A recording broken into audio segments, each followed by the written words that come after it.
Good morning, everyone. How's everybody doing today?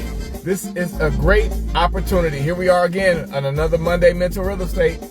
We got to keep this thing going. This thing does not end by any means, by any time soon at all. We got to keep this thing running, y'all, because listen, the mental real estate concept, very powerful. It's really living. It's doing amazing things, you guys. So listen, you got to tune in because you never know when Monday Mental Real Estate meets you right where you are. This is why we get an opportunity to come together. So before I even get started, let me say good morning to all of you. Thank you for taking your time to tune in today for another honest episode of Monday Mental Real Estate.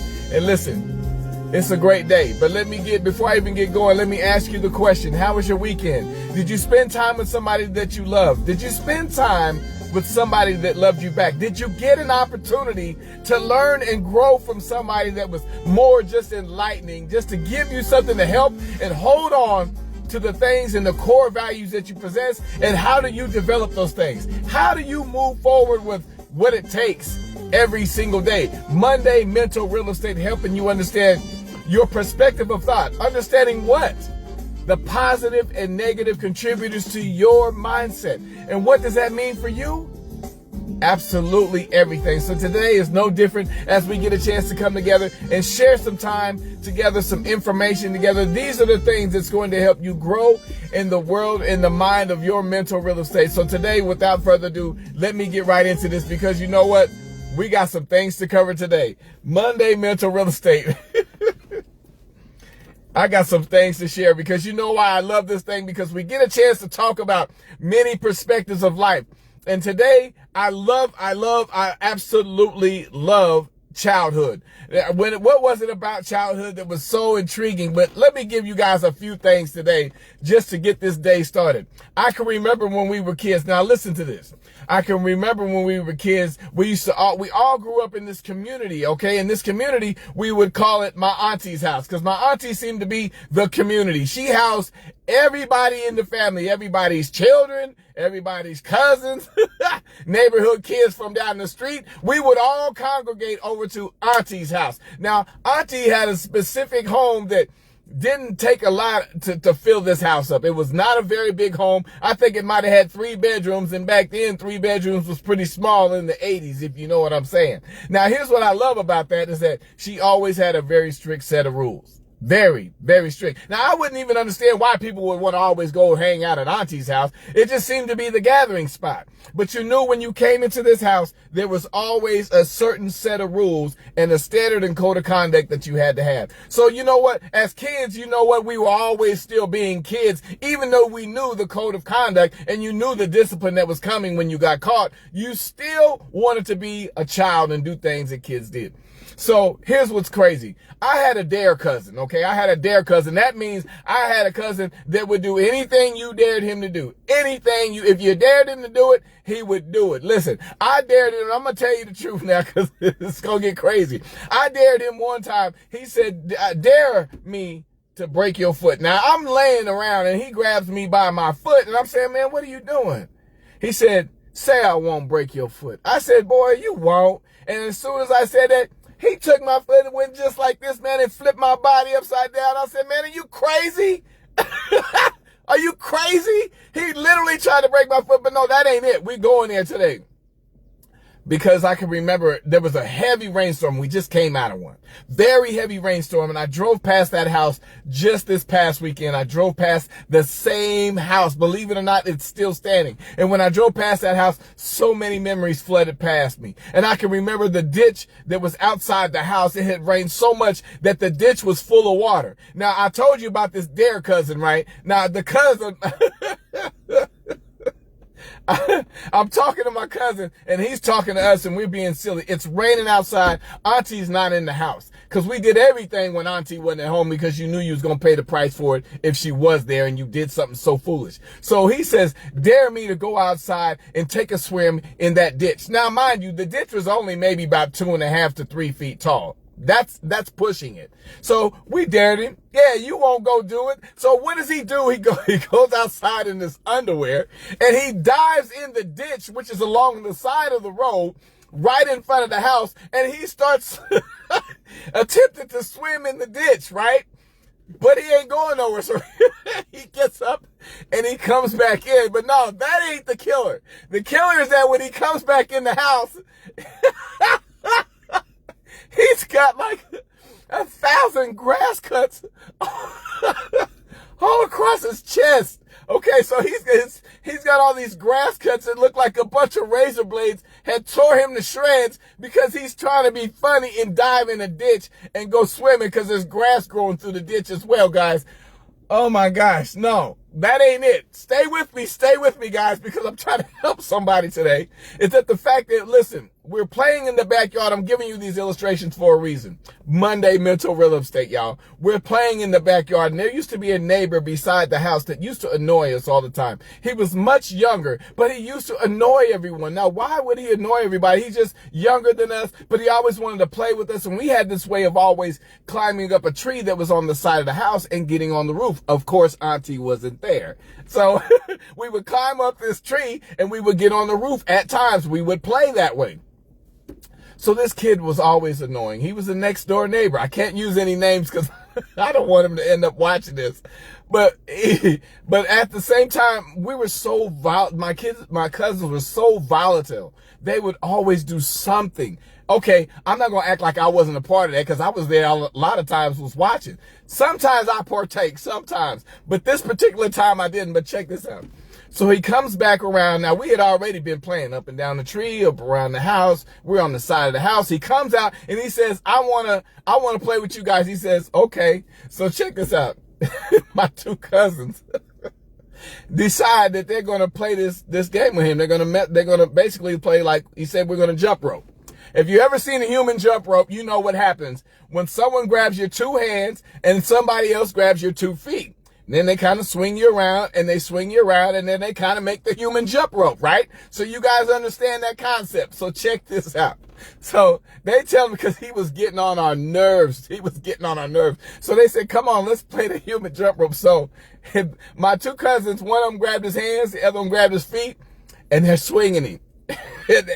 and he's enjoying it, y'all. He's having a great time and they're swinging it. And they're swinging him. So all of a sudden he said, you ready? He said, yeah. He said, you sure you ready? He said, yeah. So they swung him so hard and they let him go. And they threw him on the roof of the house.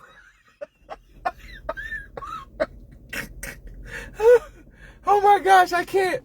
So they threw him on the roof of the house, y'all. I'm not making this up. True story. We lived this stuff because we were kids and man, we did some stuff. But listen, one more time. And I'm going to get to this word here because I can remember a day in church. Now I can remember a day in church because we spent so much time there. But you know what? When you're in church and you're kids, you always found things to laugh at. Now, I know I'm not alone in this, but I can remember a time where we used to laugh at people in the church because we were kids. We didn't have nothing else to do. And there was a particular time that I could not control my laugh. Now, they said something so funny that I couldn't stop laughing. And I'm literally standing there. And guess what happened? We're getting ready for the benediction. So that we can all leave the service. And my cousin says, Mike, hey man, look over there at that lady. And her wig was turned around. And back then the wigs weren't a big thing. And they were not as relevant as now. So when you saw somebody with a wig, it was actually quite funny. So the lady's wig was turned around and obviously she was dressed funny. But we're sitting there and I'm trying. My cousin knew that I was not supposed to be laughing. None of us was. Because during prayer, at the benediction, at the final prayer, dead silence, crickets. Nobody better say anything. So I'm sitting there and I'm trying my hardest. I look and as soon as I seen it, I tried to turn away, but I already got the vision in my head. And I bust out laughing inside of me. But it was hurting so bad that I had tears coming down my eyes and I couldn't contain my laugh. So and I do this. And when I looked over, my auntie was sitting about 3 kids down. She heard me, and all she did was this.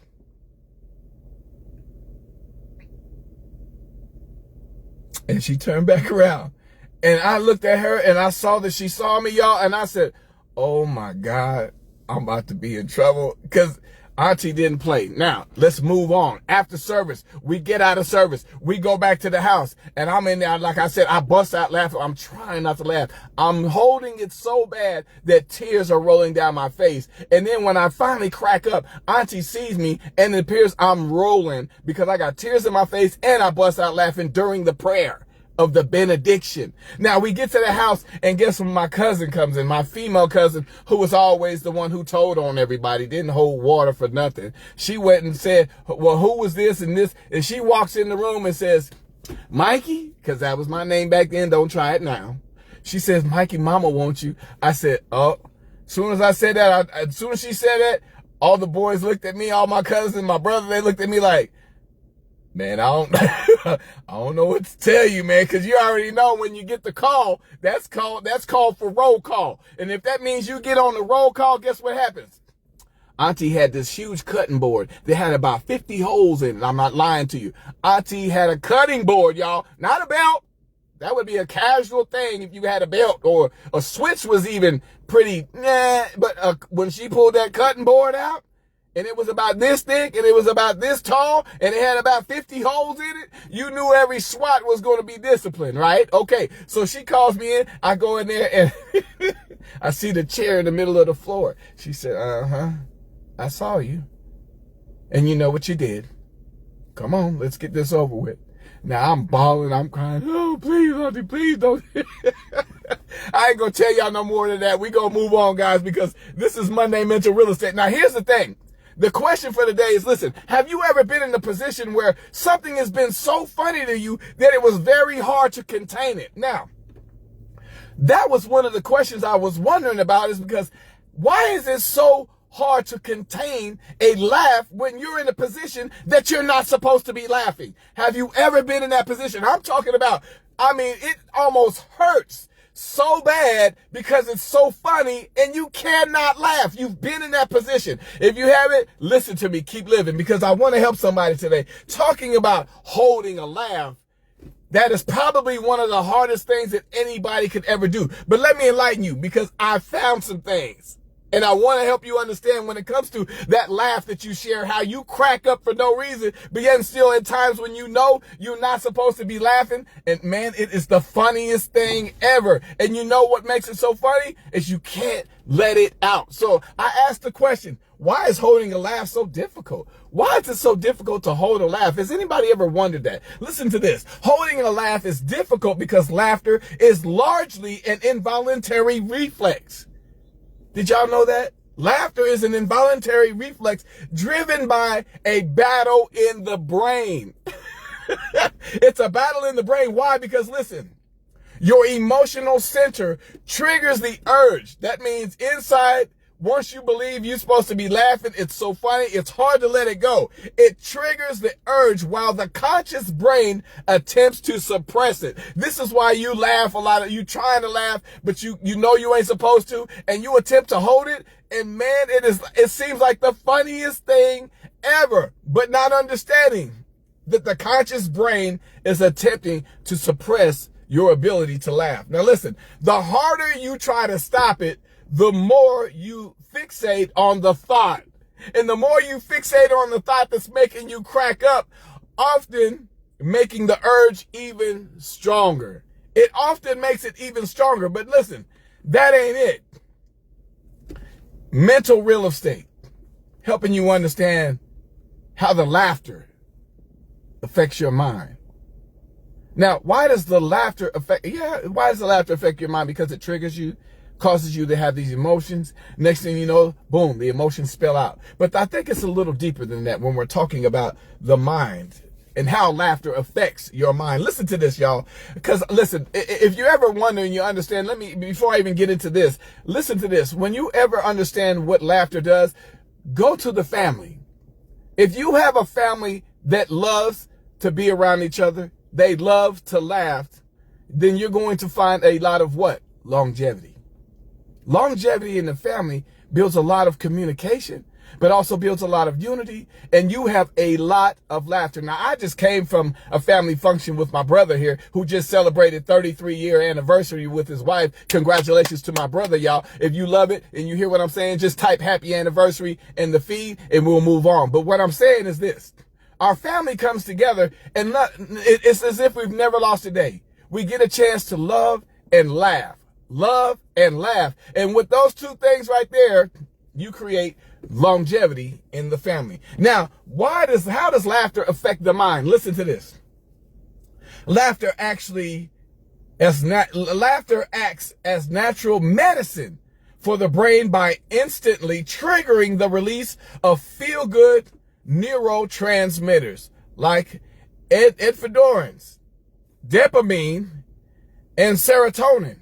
It acts as a powerful antidote to stress by reducing cortisol levels, relaxing the nervous system, and improving both emotional resilience and cognitive function. Now, who would have ever thought that having a laugh would do something that was going to not only help, but potentially save someone? Listen to this.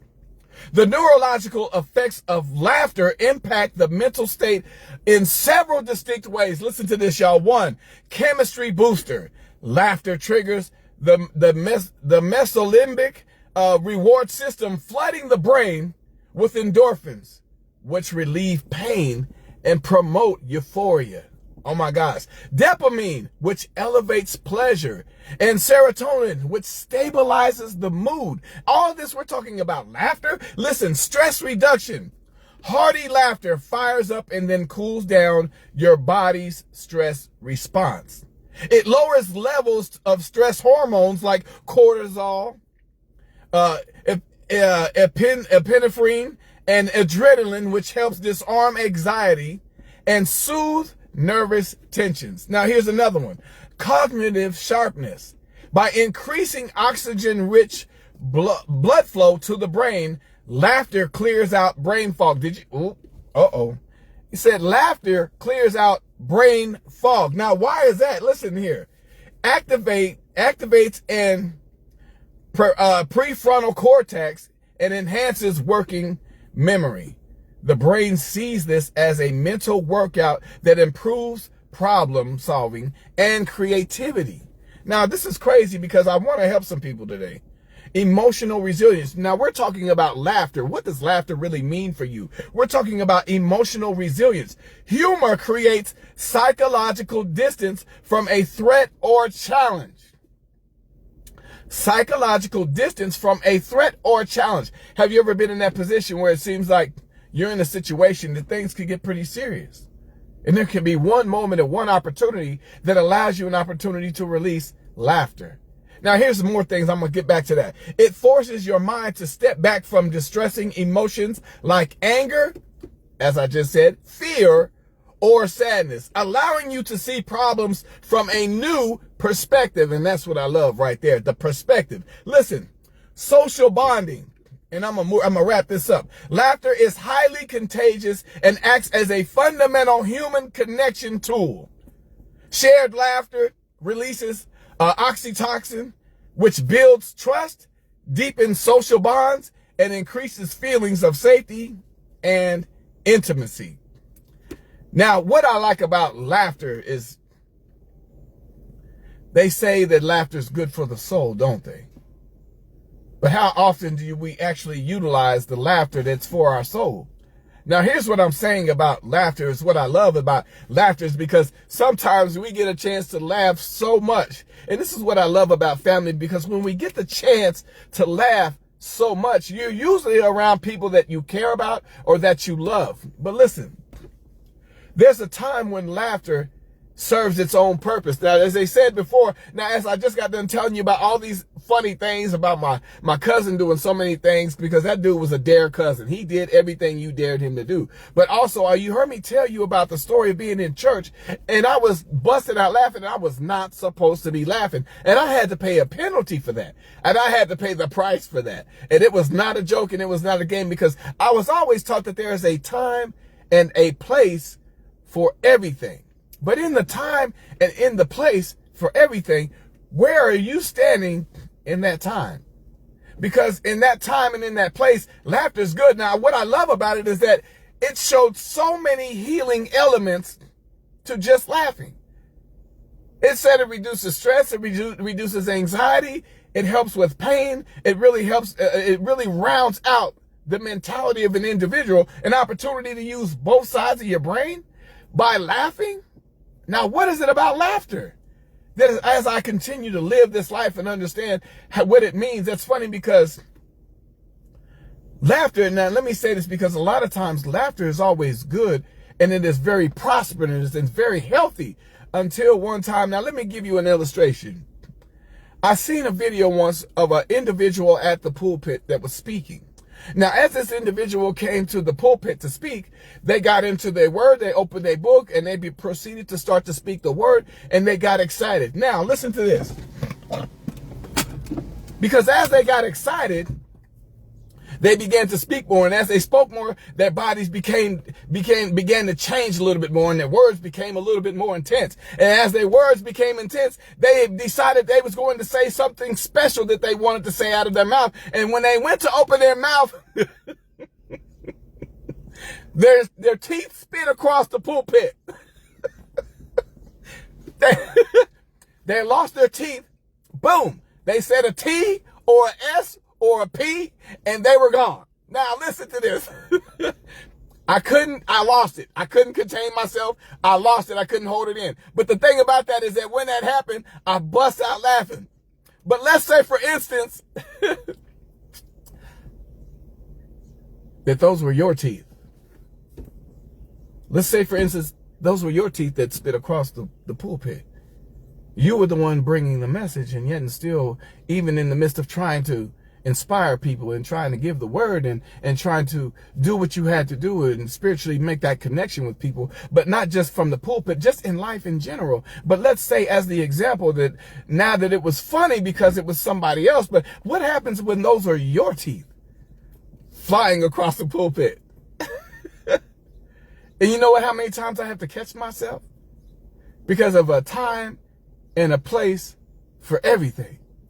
Now, I love it because our family, and listen, our family, it's no holds barred. If you come in that family, man, we're going to laugh. We're going to have fun. It's not about everybody making fun of one another, but we find opportunities to create laughter within our family. But because that's what we do. That's what we love. We love this stuff. But you know that there are certain individuals and it's not just family members. There's certain people in the community that may not see things the same way that you do, because just as I tell you how healthy it is to deal with laughter, how healthy it is on the inside and what it does to help reduce the stress and anxiety, what it does to help sharpen the mind, and what it does to help your heart rhythm. It does so many different things to help you. But just as we get into that position, we also have to realize that in mental real estate, the opposite, the perspective of that thought is that when somebody else, there's going to be a receiver and there's going to be a giver. Somebody's going to receive, somebody's going to have to give. Somebody's going to contribute. So if you say that, I mean, somebody's contributing to what? That laughter. But I have to go back to tell stories from back then so we can understand the concept now. Because if I told that story then when it happened, yes, us as individuals may be laughing at that thing. But let me tell you, my cousin had 1,000 razor cuts of grass cuts all across his chest from trying to prove he could swim in a ditch. Let me tell you, we cracked up. We cracked up. But do you think for 1 minute when he came in the house, he was laughing with us? Oh, it wasn't funny then. Now, let me tell you, just as we had that neighbor who was next door who was annoying everybody, and he decided he wanted to come and play with us, and my two cousins decided they going to play jump rope with him in the backyard, and because they were swinging, he was ready. He was having a great time, and when they... I'm sorry. But when they let him go, they threw him onto the top of the roof, and my brother's in here, so he probably remembers that. So listen, threw him onto the top of the roof, and when they threw him onto the top of the roof, you think that he was laughing when he hit the roof? No. And just as I sat in that church and I was supposed to keep my head down during the prayer benediction after the church service was over, and I sat there and I held my head, and my cousin was enticing me to look at this individual that he knew was going to make me laugh. And then when I looked over and I saw, I tried to turn away and I tried to ignore it, but something inside of me just kept erupting a laugh, and I was trying my best to hold it in. I had tears running down my cheeks. And it was so funny from the inside, but I could not let this laugh out. And the minute I just needed to tap it just to get a little bit of pressure release, I bust out for just a second. And my auntie caught me sitting in the benediction, laughing during the prayer. And you know what? Do you think it was funny when I had to go to that kitchen, when she called me in there because I knew I was about to get disciplined for doing the no thing, laughing during the prayer benediction? Do you see where I'm coming from today? Monday Mental Real Estate is serious. It's enough that if people understand the laughter, if people understand where you're coming from, then that's okay for them to join in with you, because we understand how we trade off on things like that. And laughter is so important. If you see the longevity of the family, you're going to find two things: love, and you're going to find laughter in the family when you see two things. But what I love about that is that having an opportunity to live, love, and have laughs is that people find ways to connect through laughter. But what I love about laughter, it's so soul saving. It's so soul saving. Because you get a chance to connect where people haven't laughed all week, but you see them come around, and because they see somebody they haven't seen in a long time, they connect with them. Not only do they connect with them, but they laugh with them. But the other side of that is there may be somebody, not necessarily in the family, not necessarily in your office, maybe somebody in the community that just doesn't see things the same way you do. And that laughter may be good for you, but it may be to the detriment of somebody else. And when we find laughter as a good thing for us, there's going to be somebody on the opposite end of that may pay the cost for that laughter. And even though it feels good, we love it, we live, we laugh, we love, and we have a great time. But let's not forget, there are people that don't have a reason to laugh. Now, that doesn't mean that they shouldn't. I'm just being 100 and honest with you. There are people that don't necessarily have a reason to laugh. And when they don't necessarily have a reason to laugh, what does that mean for you?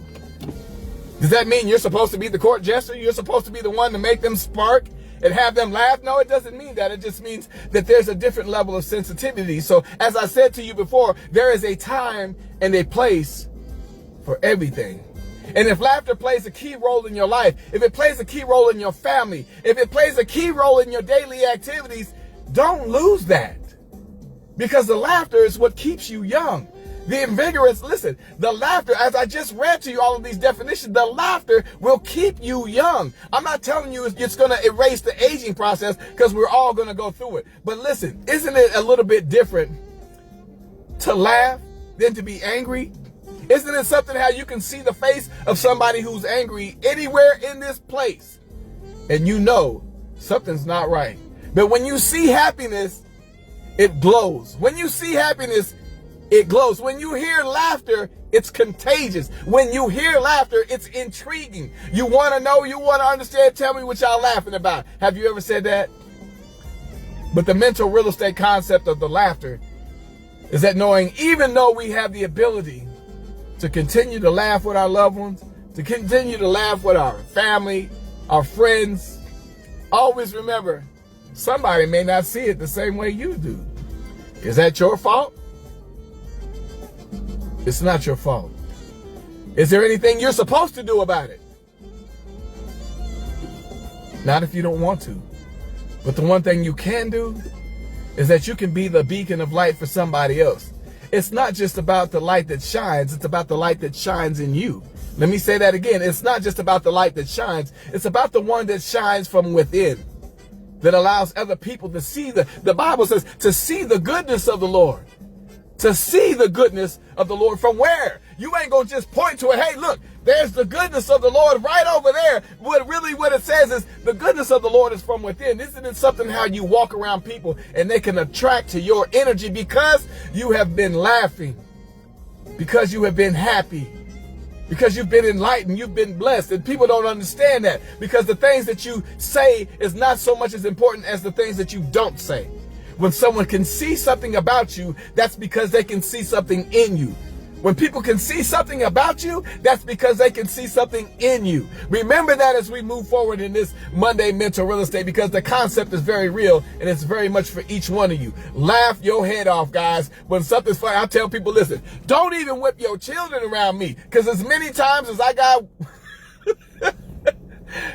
I don't know why I thought it was the funniest thing in the world when I saw other people's kids get whooped. Because you know what happened? Nobody spared the rod to spoil this child. You hear me? No, when it was my turn to line up, I had to get in line like everybody else. My mama stripped an entire tree on the side of the house on me. It made me feel good about it because I had to clean it all back up. Leaves and branches all over the darn room and clean this mess up. Now I'm hurt. I'm hurt, y'all. I ain't lying. I'm hurt. Who's laughing now? That's crazy. Mama, I love you. But let me get this thing wrapped up, guys, because it's Monday Mental Real Estate. And I'm telling you, have yourself a great day.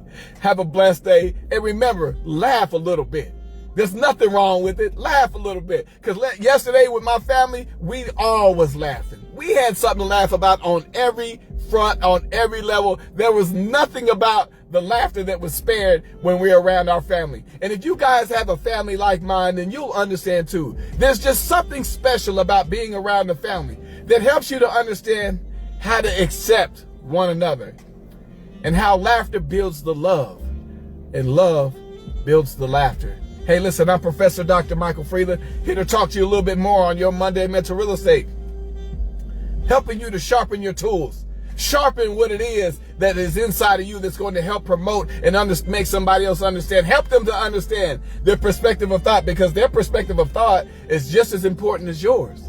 They may not see things the way you do, but they may not see what it is about you, but they will definitely see what's inside of you. Allow God to do what he needs to do on the inside. Sometimes it needs a shift. And when it builds a shift, it builds a different level of happiness. It builds a different level of character. And it also helps you to understand it's okay to have a good laugh sometimes. Hey, listen, do what you can. Stand strong. Believe in yourself. To believe in others is to believe in yourself first. It begins from within. It begins from within.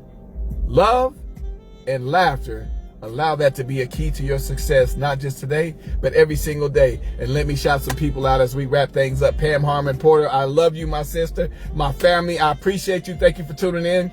Felicia McGlory, thank you so much for tuning in. Pam Harmon, that's right. Laughter has been helping me a lot in my current situation to keep from crying or breaking down. And you said a key word right there. See, it's not just my perspective. Listen to the perspective of the feed. Sometimes laughter is the only thing you can do. When situations are so bad, when people do certain things, sometimes you got to try to laugh it off. Because if you can't laugh it off, I'm about to blow my stack if y'all keep testing me in here. You know what I'm talking about, don't you? Lawrence Carter, what's going on, Lawrence? I see you, bro. Good to see you as always, family. Jetta Thompson, mother, good morning.